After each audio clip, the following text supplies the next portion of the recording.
hello सांग माने welcome to Lakshmi pinch of love बंधु मैंने आज गोटे मो बहुत स्पेशल रिक्वेस्ट आपण मान पाखक नहीं आसी सर्वप्रथम थैंक यू सो मच आपण मैंने मो वीडियो को मो सर्ट्स को बहुत लाइक दौरान बहुत भल पाइबा दौरान आमर जो यूट्यूब परिवार अच्छे से बढ़िबार लगी आपण मैंने सब वीडियो रे कमेंट करुँच सो से बहुत बहुत धन्यवाद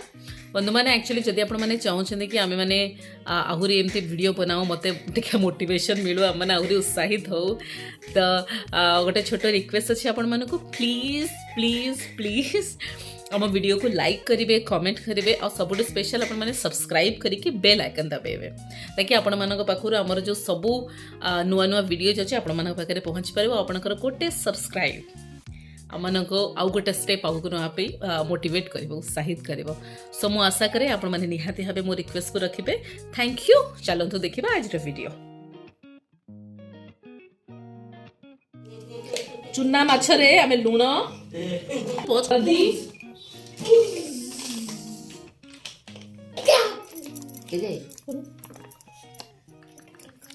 हलदी पर बेसन बेसन पकईदबा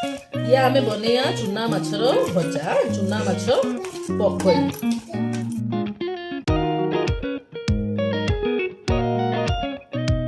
हलदी लुण बेसन ओली सारा पर तावारे टिके अल्प तेल नहीं एक्चुअली सो बैचलर मानक पे भी बहुत इंपोर्टेंट अच्छे शिखा कि आपण मैंने जिते माछ भाजबे से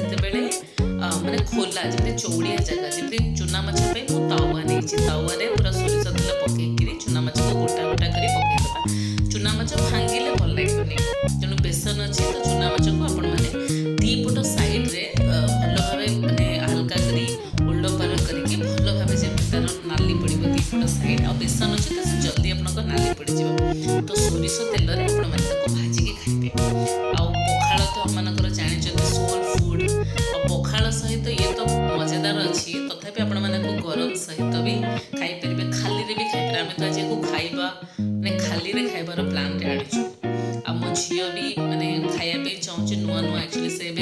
फूड एक्सप्लोर करुचे तो मुझे सब जिनस खुआचे तो ये ता भीतर गोटे आइटम आपण मैंने शिखिले आपण मानक जदि भल लगिला मो रेसिपी ताहले निहाती भाबे जमी मो आरंभ आपण मानक रिक्वेस्ट करछि प्लीज मो चैनल को लाइक करेंगे मते सब्सक्राइब करेंगे तो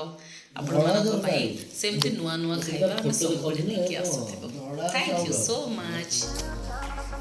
ए ना कौन खाऊ जो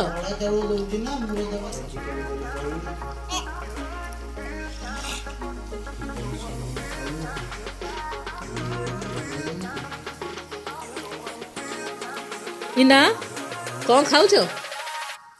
जो हाँ माछ